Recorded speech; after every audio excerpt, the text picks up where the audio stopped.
What is school for? Feel free to call me slow, but I spent 16 years going to school, and I still don't know. When I finished, I didn't know how to do my own taxes, purchase a home, or apply for a loan. I didn't know a thing about investments, building credit, or getting a job. I graduated at the top of my class, and what did I have? This fancy diploma to sit at home with my mom. But luckily, they did teach me some important skills like factoring trinomials and how mitochondria is the powerhouse of the cell. I'm so happy I remember the Pythagorean theorem, because it helped me a lot. Okay, I'm lying. Let me stop. Because all the stuff they taught me, truthfully, I forgot. Mom, remember when you would ask me, what did you learn in school today? And I would say, nothing much. I wasn't being modest. The truth about it, Mom, is I had already forgotten. And it's not just me. Millions of students sing the same song. How many of you guys avoid eye contact with the teacher to try not to get caught upon? Afraid to raise your hand for fear of being wrong, which proves that school isn't an environment for learning or building up the intellect. It's just a game you play for grades and how many A's you can collect. But I guess what do you expect when the most commonly asked question in class is this gonna be on the test? Is this gonna be on the test? See, if school put learning instead of testing and memorizing as the top standard, then the letter F would not stand for failure. It would stand for find another answer. And if school was really interested in our personal and academic success, students would wake up later, have more freedom, and homework a lot less. And that's not my opinion. This conclusion has been scientifically tested and proven. And any teacher that doesn't believe me, feel free to check my works cited page to inspect. Oh, and I did it in MLA format because I know that's all you will accept. See, students would get more benefit from an extra hour of sleep than putting them through the torture of an extra essay, reading 150 pages, doing problems 1 through 60 on the worksheet, and having 3 projects due by the end of the week. Not only is it pointless pain, but it's also dim-witted, because we get so much work, but they don't teach the time management skills to deal with it. See, in school, we are controlled by bells.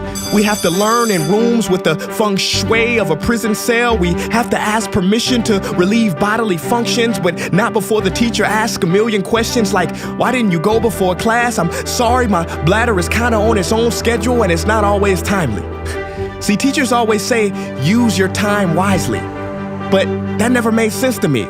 Because these 6 cruel hours of our lives we call school might literally be the worst use of time management ever in history. Think about it, the traditional teaching method is foolish. No, it's useless, multiplied by the square root of stupid. What they do is they cram information in your head, force feeding you, and then you throw it up on the test. That's not education, that's bulimia. And the more bulimic you are, the better you will do on their assessments. So it's no wonder why so many students graduate mentally and emotionally anorexic. See, school teaches you how to memorize dots. True education should teach you how to connect them. True education teaches you how to catch a fish. School teaches you, yeah, you caught the fish, but you didn't show your work, so it doesn't count. Throw it back. I'm just asking, what is school for? It's not education, that's just not true. If you still think that, you might be sniffing glue. See, the word education comes from the Latin root educe, meaning bring out, i.e. bring the gifts out of a person and make them viable. But school doesn't bring out much, it just stuffs more facts inside of you. Now some of that stuff is justifiable. We need reading, writing, and some arithmetic, that's fair. But are you telling me metamorphic and igneous rocks are more important than self-care? If suicide is the 3rd leading cause of death of ages 10 to 24, and Harvard studies suggest the biggest predictor for success is self-control and emotional health, then why the heck aren't we taught how to handle stress, bullies, or rejection? How about anxiety or depression? You know, skills we need for our entire lives. Bro, I don't even know how to cook. I'm honestly surprised I'm still alive. But hey, at least I can name all the battles that happened in the Civil War. Seriously, what is school for? Some say you need it to be successful, and that's something we do not doubt. But do you own a MacBook or iPhone? Did you know they both were created by a dropout? Are you watching this video on Facebook or YouTube? Doesn't matter which you choose. They both were created by dropouts. Ever use Snapchat, WhatsApp, shopped at Whole Foods? Well, thank a dropout. Does your home furniture come from IKEA? Okay, don't get the wrong idea. He was not a dropout. Don't be a fool. I mean, how could he drop out?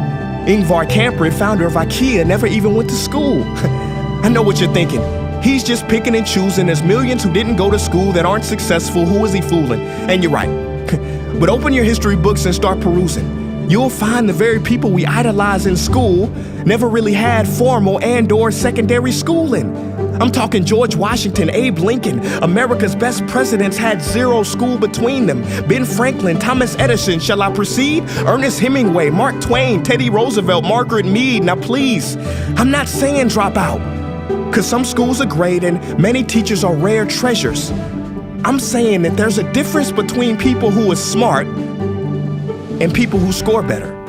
I'm saying that your future is something that no test will ever measure. Even if that test begins in 3 letters like SAT, ACT, it's BS if they say those determine your LIFE. No, your destiny is in your hands. You must shape it to be great. So don't expect school to open doors, because it's more likely to slam them in your face. Sometimes I wonder about all the dreams lost in school and how much potential goes to waste. If it wasn't for music and YouTube, then I would have been just another lost case. Everybody watching this, please, close your eyes. Imagine a child sitting in the back of some teacher's class in some town. He never raises his hand, he fails most of his classes, but inside of him, there is a passion. And if nurtured and brought out, will lead him to discover the cure for cancer. But you see, I'm afraid that that child's gift will never come out. He will never win the Nobel Prize award because in class he was ignored and his worth was judged only by his scores. So teachers, principals, parents, advisors, and students, I ask one more time, what is school for?